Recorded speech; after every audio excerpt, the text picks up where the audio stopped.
Bismillahirrahmanirrahim. Assalamualaikum warahmatullahi ta'ala wabarakatuh. Alhamdulillah rabbil alamin, wassalatu wassalamu ala asyrafil anbiya wal mursalin wa ala alihi washabihi ajma'in. Raditu billahi rabba min islami dina bi Muhammadin nabiyya wa rasula. Allahumma salli ala sayyidina Muhammad wa ala alihi washabihi ajma'in. Allahumma anta rabbuna wa rabbuhum wa qulubuna biyadik fa inna ma taqlibuhu anta. Allahumma ighfir lana wa lahum, Allahumma ighfir lana wa lahum, Allahumma ighfir lana wa lahum, rabbi zidna ilma, walhamdulillah rabbil alamin. Alhamdulillah, syukur kepada Allah Subhanahu wa taala atas limpah kurnia-Nya.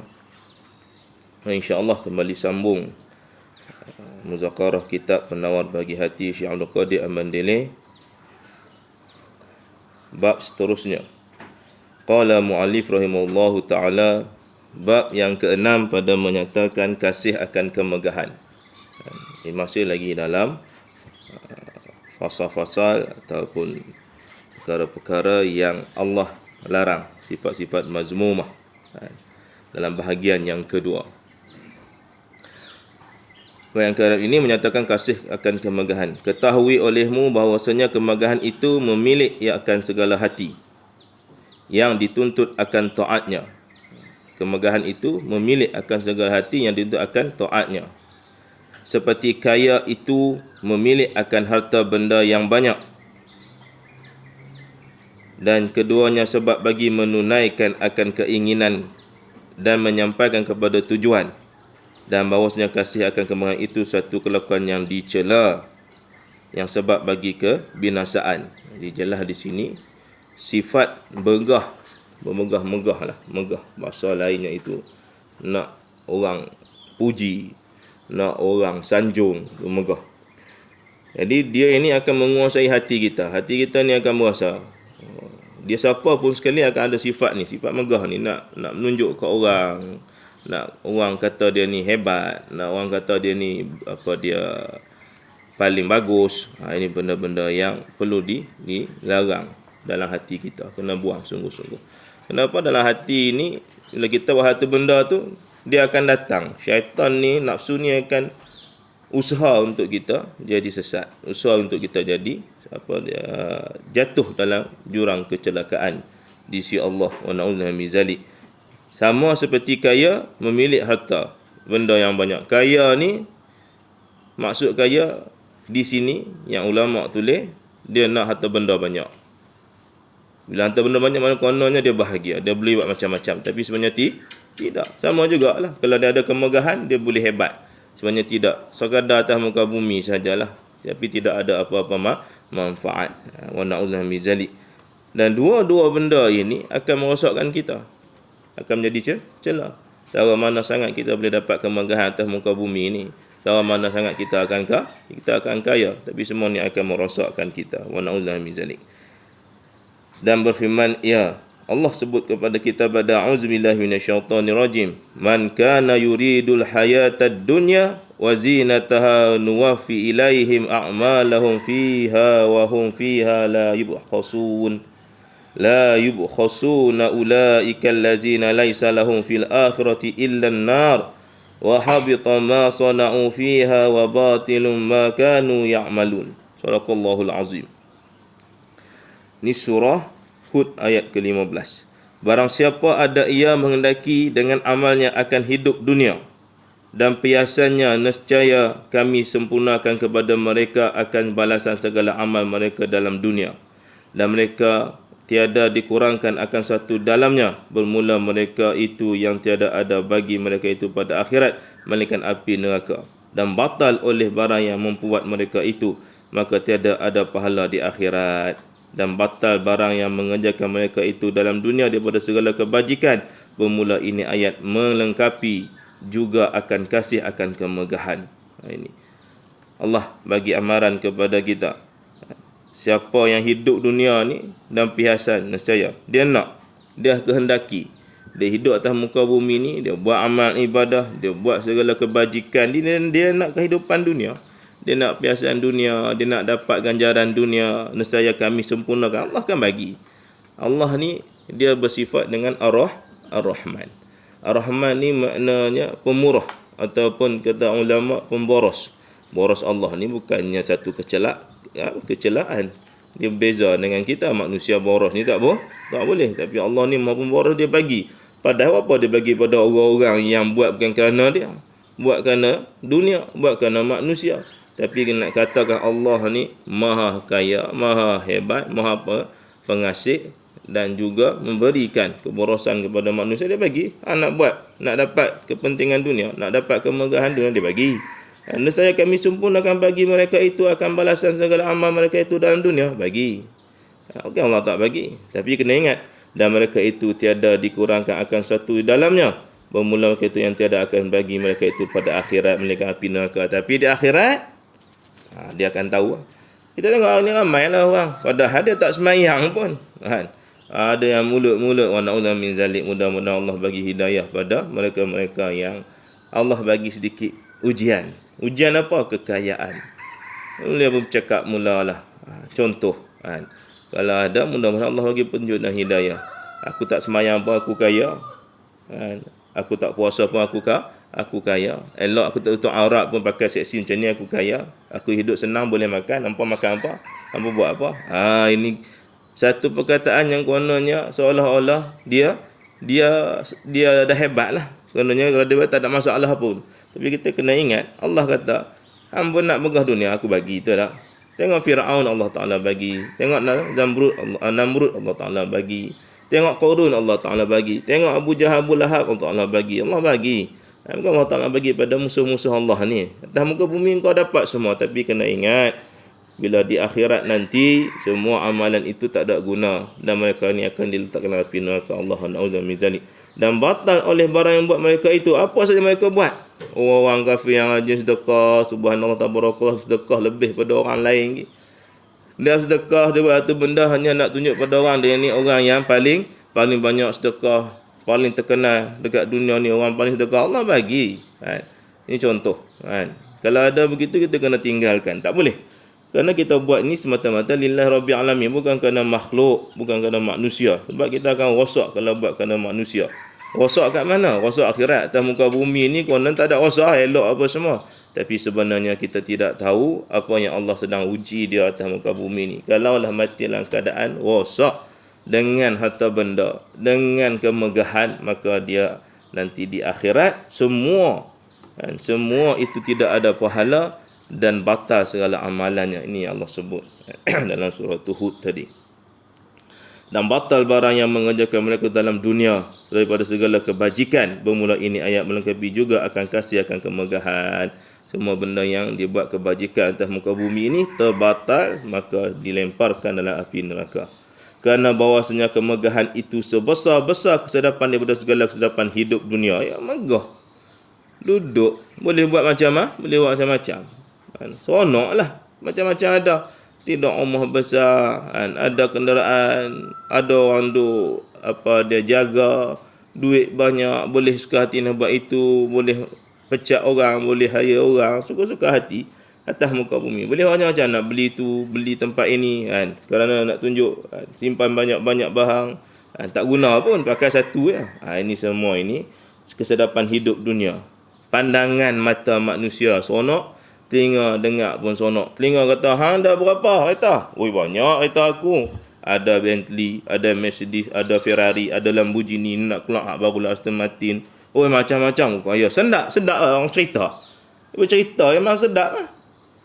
Cerita tentang hal-hal kemegahan ni sedap lah. Baju apa pakai? Aku kalau beli baju aku tak main kat sini. Baju aku, bukan kita larang pakai baju yang elok. Tak larang. Sebab kan Nabi pun pakai baju yang elok. Kadang-kadang baju Nabi pun mahal.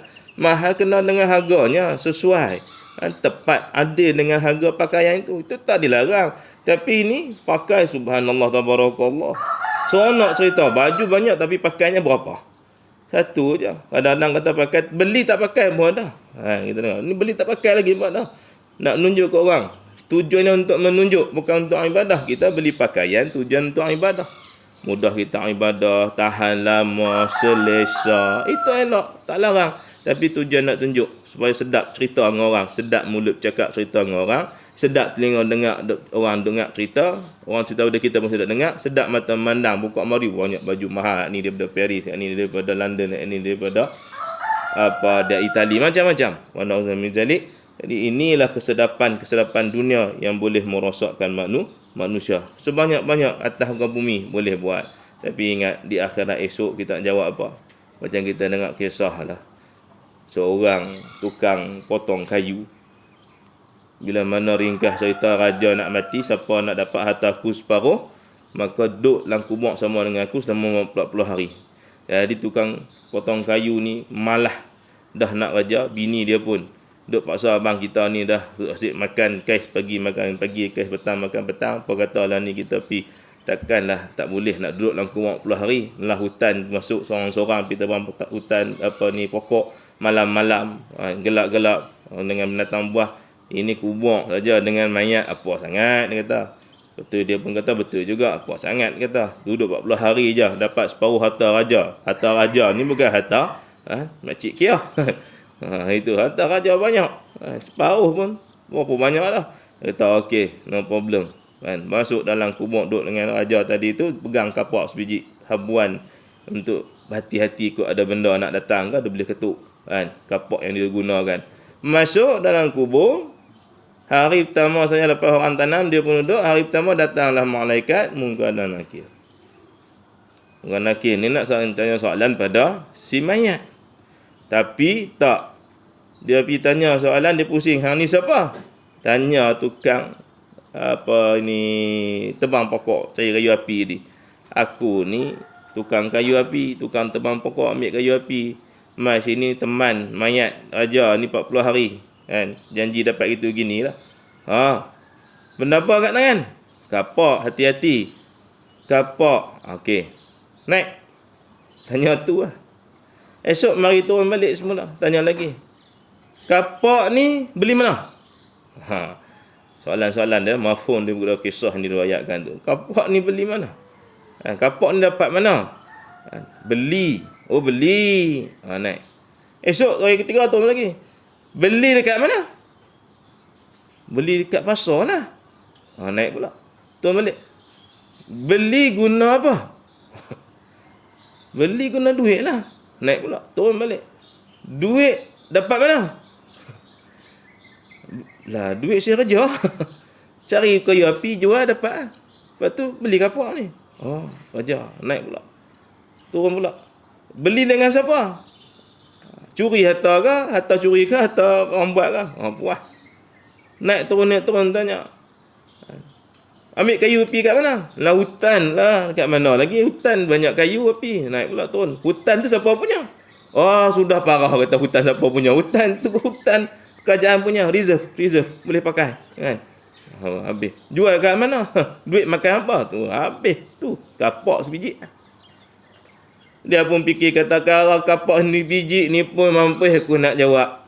Kalau agak-agak harta separuh raja ni macam mana nak jawab? Dia keluar kata tak apa. Lepas 40 hari keluar tak apa. Kan? Aku tak mahu harta, hampa nak ambil harta, ambil lah. Dah cukup 40 hari ambil harta, tak apa. Hak kapak sebiji ni mampu aku nak jawab. Kalau separuh harta hak lain tu aku nak jawab apa? Ini.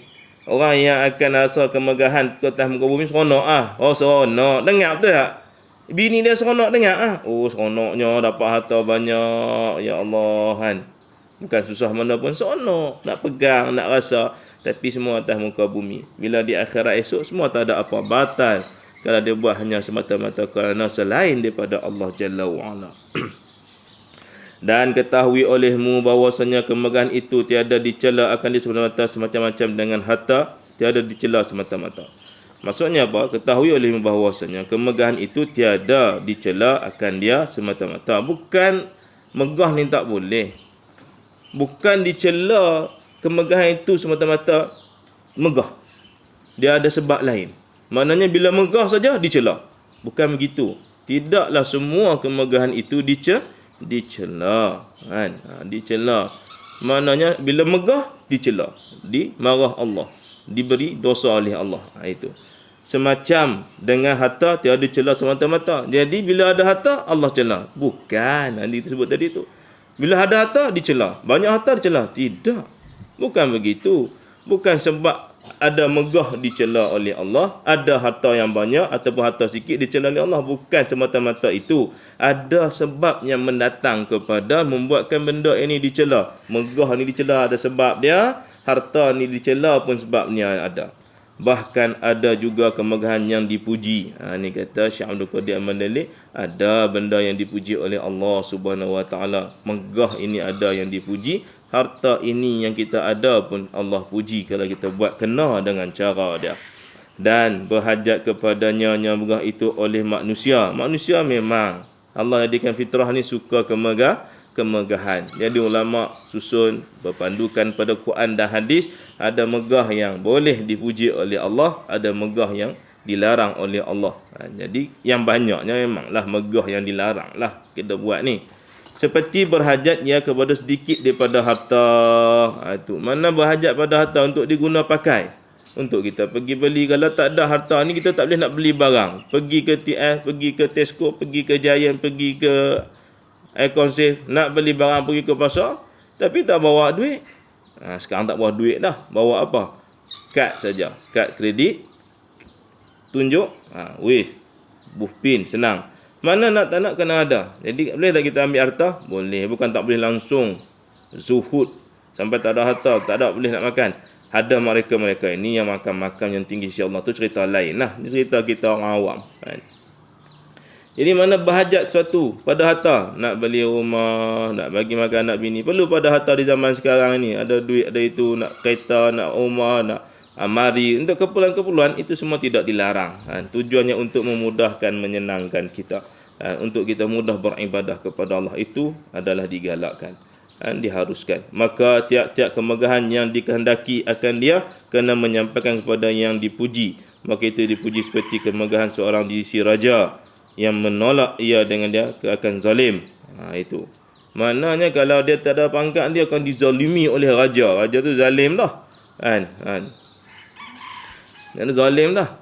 Jadi dia nak selamat zalim ni, dia kena ada dia pangkat supaya tidak dizalimi. Dipandang untuk selamatkan diri dia, untuk selamatkan keluarga dia. Itu maknanya yang menolak ia dengan akan dia zalim raja tadi tu. Dia raja, ni kenal, bagus, rapat dengan aku, ada pangkat dia pangkat datuk. Itu dibolehkan, bukan dia nak tunjuk pada orang, tapi mana nak menyelamatkan diri daripada kezaliman manusia seperti raja-raja yang dapat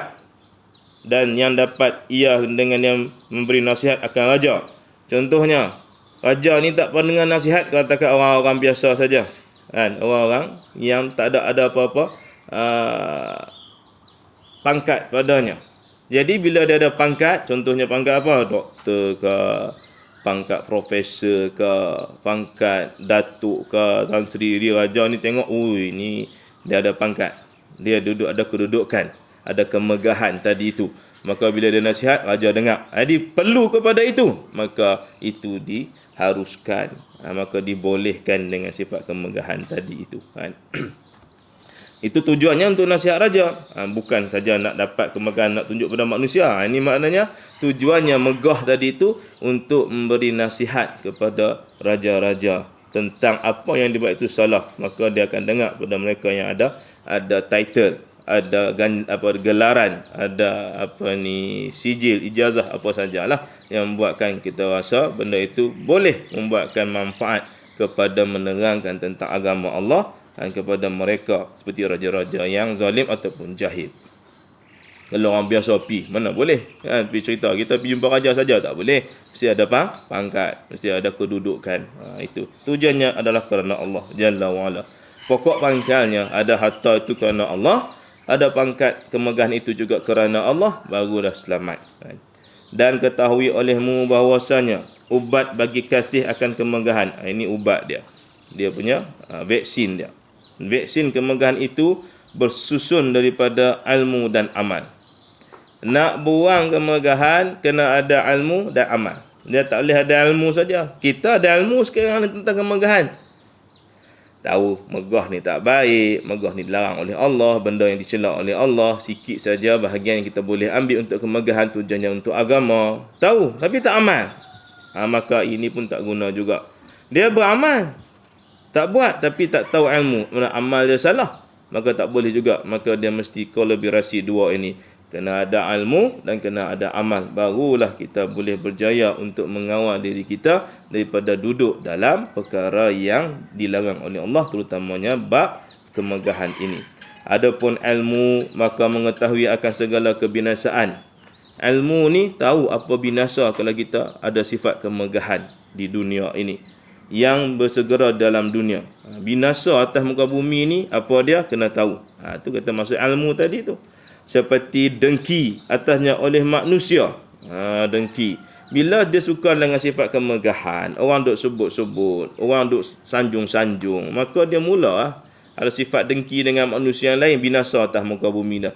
Dia dengki dengan orang lain sebab dia nak dapat apa yang dia nak, lalu dia mulalah binasa ke orang lain. Apa maksud dengki? Dengki ni maknanya dia seronok tengok orang lain hilang nikmat. Orang tu ada nikmat macam-macam, Allah berikan padanya, jadi dia usaha menghilangkan nikmat pada orang yang ada nikmat. Maka itulah dengki. Jadi dia nak dapat pangkat. Pangkat ini salah satu nikmat juga. Jadi dia nak hilangkan nikmat pada orang lain yang ada pangkat, dia jatuhlah buat penipuan, buat benda hasad dengki, hantar benda sihir, santau apa semua, hingga rosak orang tu, kacau bilau keluarganya. Dulu bahagia, maka dia hantarlah benda-benda yang tidak baik, maka berlakulah kacau bilau ke atas keluarga itu. Wa na'udzubillah min zalik. Jadi inilah dimaksud dengki. Dia dengki, ada sifat dengki pada manusia, dan manusia pun ada sifat dengki pada dia. Ini kena hati-hati. Ini benda yang bila mana ada sifat kemegahan, kita kena buang. Lagi apa lagi? Kebinasaan orang yang ada sifat megah ini dan menyakiti mereka itu akan dia. Dialah dengki tadi. Itu mula dia nak menyakiti orang. Dia nak merosakkan orang. Dan susah ia pada memelihara kemegahan daripada hilang. Lepas tu payah sangat. Dah ada pangkat, dah ada darjat. Orang tak sanjung. Jadi benda tu walaupun dia tahu salah, dia kata tak apa, aku usaha sendiri dah. Dia datang syaitan kata ni usaha hang ni hang punya habuan ni atas muka bumi. Syaitan punya raja, dia boleh pusing kat mana saja, asalkan kita lupa pada Allah Jalla wa'ala. Jadi kita kena hati-hati. Kerana tiap-tiap yang membaik, yang mempunyai kemegahan itu, sentiasa ia dalam ketakutan daripada hilang akan kemegahan dengan berubah hati manusia. Bila ada kemegahan ni, tadilah nasihat kat mana pun, mula dia nak buang lah benda-benda, dia payah nak buang kemegahan ni. Dia payah nak hilangkan, jadi dia nak pegang kemegahan tu. Ni syaitan dah mula masuk hati dia, agak susah. Jadi kita kena hati-hati. Tujuan kita atas muka bumi ni ibadah pada Allah, bukan nak megah-megah depan manusia. Biarlah kita dimegahi oleh Allah Jalla wa'ala, yang kita dimegahi oleh manusia. Sebab makhluk ni tak boleh buat apa, takat boleh bagi saja. Dapat pangkat Datuk bagi. Ada orang beli, bayar 80,000 dapat Datuk, bayar 120,000 dapat Tan Sri, bayar 200,000 dapat Tan Sri, bayar. Takat bayar. Dunia ni boleh bayar. Pangkat ni manusia yang bagi. Yang ni ada gelaran Datuk, ni Datuk Sri, Datuk Sri Utama, yang ni Tan Sri Utama ada lah. Wallahu alam. Di maknanya semua tu boleh dibagi atas muka bumi. Salah ke dapat pangkat? Tak salah. Tak salah. Tapi bila dia buat bukan kerana Allah, maka ini yang menjadi salah. Dan Allah Ta'ala mukallibul qulub. Allah ni dia tahu. Dia yang memegang hati kita. Jadi kita nak Allah ini sentiasa Rabbana la tuzigh qulubana ba'da idh hadaitana wa hab lana min ladunka rahmah innaka antal wahhab. Kekal dengan kita bertakwa kepada Allah, berdoa pada Allah sentiasa agar hati kita ni kekal kepada Allah, jangan duk menyeleweng pada benda yang lain. Dan mengetahui ia akan bahwasanya jika adalah kemegahan sampai sujud baginya manusia, nescaya tiada berkekalan ia, kerana ia akan mati. Kerana nak dapat megah ni supaya dia sujud pada manusia. Makna sujud ni makna sembah manusia. Nak harapkan segala daripada manusia, kata makhluk. Maka kita kena ingat, manusia pun akan mati. Manusia pun akan mati. Kita buat kerana manusia akan mati. Dia mati, siapa nak boleh bagi pada kita dah. Kita buat ni kerana dia hidup. Kita benda kita kena dia ada. Jadi kita dapat apa lagi dah? Tak dapat apa. Manusia akan mati. Lepas dia mati, dia bagi apa pada kita? Kita mula lari lah. Mungkin susah, mungkin payah. Sebab tu kita kena hidup, kita kena berdiri, kita kena amal. Semua ini adalah lillahi rabbil alamin. Hanya semata-mata kepada Allah. Demikian juga sekalian yang sujud kepadanya, maka betapa suka ia dengan kemegahan dunia yang binasa, yang menyebabkan hilang kemegahan akhirat yang berkekalan. atas muka bumi ni orang sembah lah, orang seroka lah dengan dia. Dia ada pangkat apa semua. Tapi dia mati orang tinggal. Peduli apa? Lantak pergi hang lah mati. Aku tanam dalam kumuk. Lepas tu selesai. Silap bulan dia doa pada kita pun tak. Dia sedekah Fatihah pada kita pun tak. Mungkin hari pertama sedekah. Lepas tu tak sedekah lah. Lepas tu cari dunia. Ingat, menggah dunia ni sekejap lah. Seronok sekejap. Macam kita naik, pergi melancung. Sekejap ya. Seronok. Lepas tu balik ada masalah panjang. Lagi masalah ada. Itu dunia. Di akhirat ni kekal. Kita kena pilih akhirat. Tak nampak. Tak tahu. Tak tahu daripada segi melihat. Tapi mengetahui dari segi ilmu. Allah dan Nabi beritahu pada kita tentang akhirat. Akhirat ni tabarakallah 70 kali ganda. 70 kali ganda. Kita tengok bagaimana para sahabat Nabi SAW. Nabi diperlihatkan. Para sahabat Nabi diperlihatkan tentang syurga. Bila naik masuk jumpa syurga, nampak bidadari. Dia tak kira benda lain lagi ni. Banyak nikmat-nikmat lain. Ada sahabat dia bila dengar suara bidadari, bila dia kata aku ni adalah isterimu di dalam syurga. Dengar aja. Dia bercakap. Maka dia pun bangun pada mimpi. Dia pun pergi jalan, dengar ahli keluarga dia bercakap, Allah, buruknya. Tu baru suara. Dan dia tak boleh nak duduk dengan manusia lama. Berbulan tak boleh duduk dengan manusia. Sebab apa? Suara yang manusia sebut cakap ni buruk sangat. Sebab dia dah dengar, dah nikmat syurga. Suara syurga. Suara orang-orang ataupun bila dia dalam syurga tadi tu, subhanallah. Begitu hebat. Tak boleh dengar. Buruk sangat. Sebab 70 kali ganda nikmat dia. Dan tengok wajah pula. Wajah bila dari dalam syurga. Bila bangun tidur, jumpa manusia, buruknya muka manusia. Begitu hebatnya syurga. Di syurga ni dia ada tolak bandingnya. Makan. Kita tak perlu makan dah dalam syurga. Tak perlu minum dah. Megah sana cukup dah. Makan tak perlu, minum tak perlu. Pergi tandas pun tak perlu. Tak ada apa perlu pun. Habis kenapa ada makanan apa semua? Kerana itu sebagai kehendak kemahuan. Nampak burung, sedapnya burung ni datang. Burung tu mai duduk mengadap. Ketika belum masuk syurga lagi, Allah dah tengok ada burung. Allah perlihatkan burung tu pada manusia duduk atas bukit, satu bukit yang tinggi. Ada istana pula daripada Zamrud. Duduk di sana, datang burung. Tengok, sedapnya burung ni. Burung tu jatuh. Jatuh atas pinggan dia, jadi makanan apa yang dia nak. Dia makan. Dia makan bukan lapar. Dia makan sebab nikmat. Kehendak nak makan tadi tu. Makan, sedap. Habis paruh makan. Lepas tu dah selesai, dia rasa tak mau makan dah. Bukan dia kenyang, tapi tak mau makan dah. Dia nak makan benda lain pula. Burung tu tadi tu jadi burung biasa, tumbuh balik, terbang balik. Ini kehebatan Allah Ta'ala jadikan. Atas muka bumi ni, tak sempat makan burung, makan di biawak dulu. Itu. Akhirat kekal, syurga kekal. Dan ada pun amal mereka mengerjakan engkau akan barang yang harus, yang menggugurkan pangkat engkau pada sisi manusia. Seperti Ibrahim diceritakan bahawasanya seorang raja menziarahi ia akan seorang yang sangat zahid. Ada raja ni, dia ziarah seorang hamba Allah yang zuhud. Maka tak kala mengetahui oleh orang zuhud itu akan kedatangan raja. Dia tahu dah, orang beritahu, Syekh, ada raja lah. Raja nak mai jumpa Syekh ni. Syekh ni orang yang zuhud. Orang yang tidak ada dunia dalam jiwa dia. Hanya Allah saja. Hebat. Tapi bila tahu raja nak mai ziarah dia, apa dia buat? Maka menyuruh ia dengan menghidang makanan. Waktu raja nak mari ni, suruh hidang makanan banyak-banyak. Makanan hebat-hebat.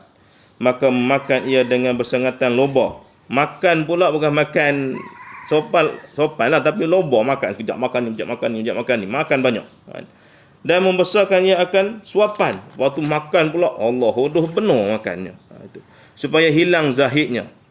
Nak buang hilang benda zuhud tu. Ni orang yang dekat dengan Allah ni luar biasa sikit. Tapi nak kata dia tak mau ada kemegahan. Sebab apa? Bila raja mai jumpa dia, apa dia akan rasa? Raja mai jumpa aku hendak. Tadi dia zahid dah, takut-takut. Dia takut. Kita kena takut. Sebab penyakit COVID-19, COVID-19 ni tak apa lagi. Dia mari, okey lagi. Sebab dia hanya penyakit zahiriah. Hak ni penyakit batiniah. Lagi teruk. Mai megah, habis selamat.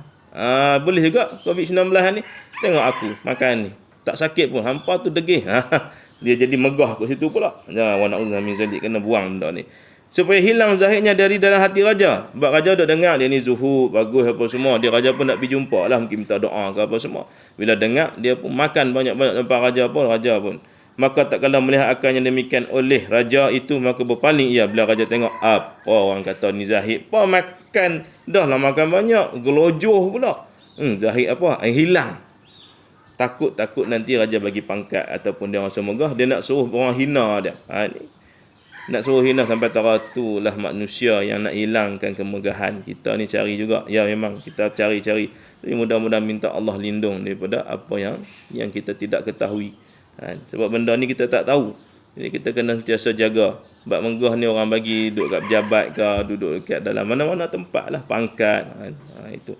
Sebab benda ni syaitan akan mula datang, duduk. Oh, mari hang ni tak ada apa-apa yang dibagi. Ni usaha hang ni. Dia tak tahu. Padahal dia tak usaha pun Allah Ta'ala bagi. Kadang-kadang Allah uji kita dengan begitu. Syaitan memang raja dia dah. Jadi kita ini yang kena tahu bagaimana kita nak halang benda-benda ni. Jadi kita kena fahamlah ubatnya tadi itu adalah mesti ada ilmu. Kecelakaannya atas muka bumi ni apa? Kecelakaan di akhirat apa? Allah akan seksa dalam api neraka. Atas muka bumi ni maka dia akan rosak. Maka tak kala melihat akan yang demikian oleh raja, maka berpalinglah ia. Raja tu paling kata, ni nipu ya orang cakap lebih ni kan. Padahal memang dia zuhud tapi nak hilangkan. Maka berkata orang yang zahid itu, alhamdulillahillazi sarafaka anni. Segala puji bagi Allah Ta'ala yang malaikat ia akan dikau daripada aku. Maknanya alhamdulillah ya Allah, kau selamatkan aku. Kau selamat aku daripada manusia yang akan memuja aku nanti. Yalah orang akan puja. Zaman kita ni payah nak buat lagu ni. Ni orang yang dekat begitu hebat dengan Allah Jalla wa'ala. Dia megah ini, dia kena faham, kena jelas benda yang amat jahat, amat bahaya dalam kehidupan kita. Buang. Apa sajalah, mungkin kemegahan yang kecil, jadi ketua kampung pun jadi megah, jadi pegawai kecil pun megah sajalah. Semua ini adalah berbahaya, sama ada bahayanya kecil atau bahayanya besar. Buanglah, ngaji, tuntut ilmu sungguh-sungguh. Faham apa yang Allah nak bagi tahu pada kita, apa sifat-sifat yang dilarang, apa sifat-sifat yang dicela, dan apa sifat bagaimana kita nak buang kecelaan itu. Maka banyak caranya dengan syaratnya mengaji. Wallahu alam. Habis tajuk itu, insya-Allah nanti masuk tajuk baru, bab yang ketujuh pada menyatakan kasih akan dunia. Apa yang baik itu daripada Allah Jalla wa Ala, apa yang lemah yang kurang daripada diri sendiri. Mudah-mudahan kita dirahmati dan diberkati oleh Allah. Wabillahi taufiq wal hidayah. Wassalamualaikum warahmatullahi taala wabarakatuh.